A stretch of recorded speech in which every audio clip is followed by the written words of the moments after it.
mu 12 let a ve škole to neměl lehké. Spolužáci ho šikanovali a posmívali se mu za staré tenisky a odšoupanou Minecraft tašku, kterou dostal několik let zpátky z Vánoc. Lukáš žil jen s matkou a neměli moc peněz. Byl zrovna pátek, když to kluci ze třídy přehnali. Na chodbě mu vysypali všechny věci z tašky a házeli si ji, až se roztrhla. Lukáš se slzami utekl. Nechtěl ale jít domů, protože věděl, že by dostal vynadáno za zničenou tašku.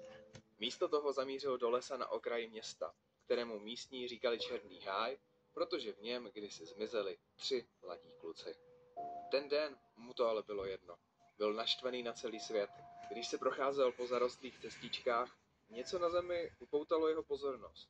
Mezi mechem a spadlým listím ležel černý USB klíč, který měl na boku vyrytý symbol připomínající Minecraftový blok.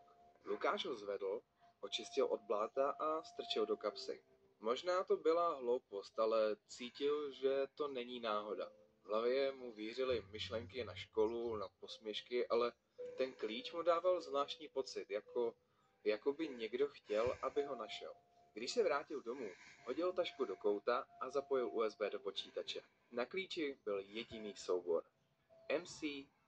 mc_launch.exe. Nebyl to ale obyčejný Minecraft launcher, jaký znal. Ikona byla černá se stejným symbolem kostky a když ho spustil, obrazovka na chvíli stmavla. Když se hra konečně spustila, načetl se svět. Svět neměl jméno, jen sérii znaků AJ08KF5B1. Lukáš kliknul na play a ocitl se ve světě, který vypadal docela normálně. Tedy alespoň na první pohled. Byla to klasická Minecraft pláně. Tráva, stromy, párkrát v dálce a tak začal hrát. Po chvíli si ale všiml, že něco je jinak. Všechno bylo trochu zvláštně šedé, jakoby pokryté tenkou vrstvou mlhy a všechny zvuky byly tlumené, jakoby přicházely spod vody. Asi nějaký zvláštní mod, pomyslel si a pokračoval v průzkumu. Postavil si malý domek ze dřeva, zapálil pochodeň a začal kopat šachtu. Všechno vypadalo normálně, jako klasický svět pro jednoho hráče. Druhý den byla sobota, ale Lukáš vstal brzy ráno, aby mohl pokračovat v objevování toho zvlášť. Stála uprostřed jeho dřevěné podlahy a bylo na ní napsáno: Ahoj, líbí se ti tady? Lukáš stuhnul. Jak se tu ta tabulka mohla objevit? Vždyť hrál tu. Je tu někdo? Bez odpovědi. Lukáš tedy hrál dál. Možná to byla jen součást toho světa, kterou tam nechal vývojář, pomyslel si. Jak postupně prozkoumával svět dál, nacházel zvláštní stavby a vybudované jeskyně, jak je ještě ve hře nikdy neviděl. Tohle musel někdo postavit, tohle není vygenerované, pomyslel si. Uteklo pár hodin, když ho máma zavolala na oběd. Už měl rozestavenou celou vlastní základnu a nemohl se dočkat, až objeví další skrýše nového světa. Rychle se naobědval a přiběhl zpět k počítači. Zapnul Minecraft a nyní před ním stála nová tabulka. Stálo na ní: Jak se jmenuješ? Lukášem to otřáslo. Otevřel ale chat a napsal: Jsem Lukáš, a kdo jsi ty? Nic. Žádná odpověď. Uběhlo pár minut a přišla zpráva do chatu. Jsem tvůj přítel. Jak bylo ve škole? Jak je tohle možné?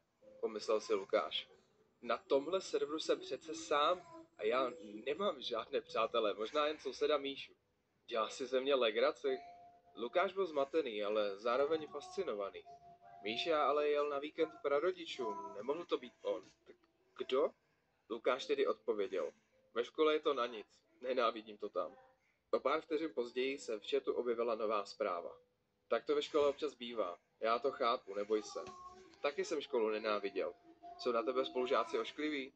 Lukáš se cítil zvláštně, nikdo se ho nikdy neptal na spolužáky a nikdo nechápal, proč školu nenávidí. Odpověděl.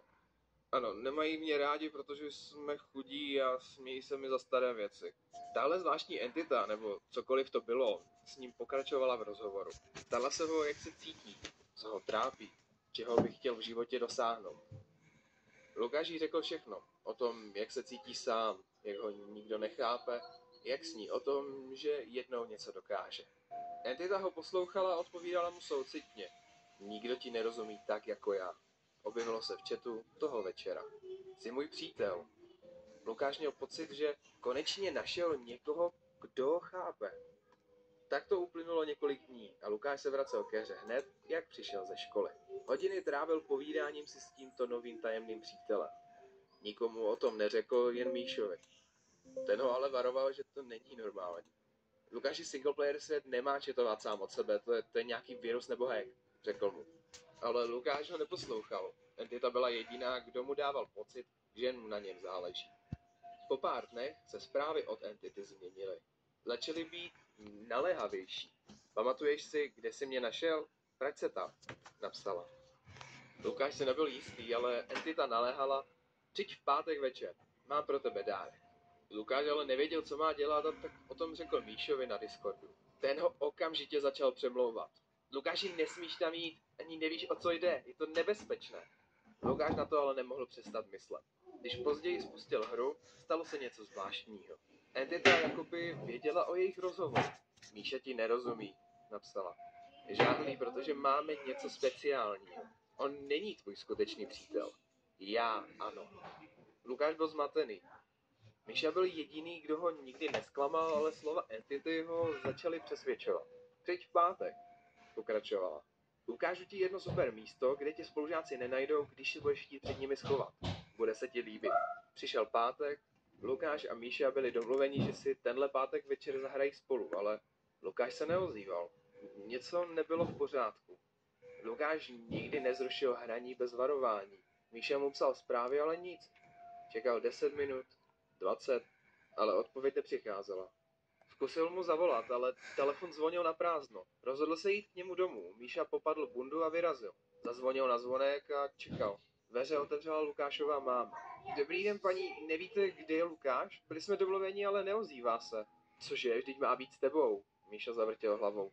Nebyl u mě, neviděl jsem ho celý den. Její tvář se skřivila strachem. Ale odešel před hodinou, říkal, že si jde k tobě hrát. Společně vběhli do Lukášova pokoje. Dveře byly zavřené a když vešli, pokoj byl prázdný. Lukášovy boty, bunda, klíče i mobil byli pryč. Lukášova máma mu volala, ale marně. Zavolala všem známým, zda není Lukáš u nich, ale nebyl nikde. Okamžitě zavolala policii. V Lukášovém pokoji svítil pouze jeho počítač a běželo menu Minecraftu. Míša se podíval na obrazovku, ale svět AE08KF5B1, o kterém mu Lukáš vyprávěl, tam ale nebyl. Míša hledal i USB klíč, který Lukáš zmiňoval, ale ten byl také pryč. Jakoby nikdy neexistoval. Míša stál u počítače, neschopen odtrhnout se od obrazovky.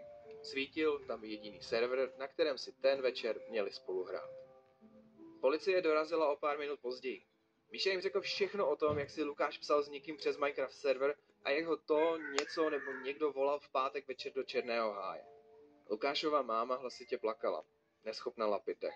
Policie tam okamžitě vyslala několik pátracích jednotek. Míša se na chvíli podíval zpět na obrazovku Lukášova počítače, jako by doufal, že se tam objeví nějaká zpráva. Policie prohledala celý les. Pátráním strávili několik dní a přidali se i skupiny domácích dobrovolníků. Lukáše nikdy nenašli. Našli jenom jeho staré boty. Dodnes nikdo neví, co se stalo. Někteří říkají, že utekl z domu kvůli neustále šikaně od spolužáků. Jiní šeptají o černém háji a starých příbězích o stínech, které lákají nešťastné lidi do tmy. Jedno je však jisté. Lukáš zmizel a s ním i záhadný USB klíč s tajemným Minecraft světem.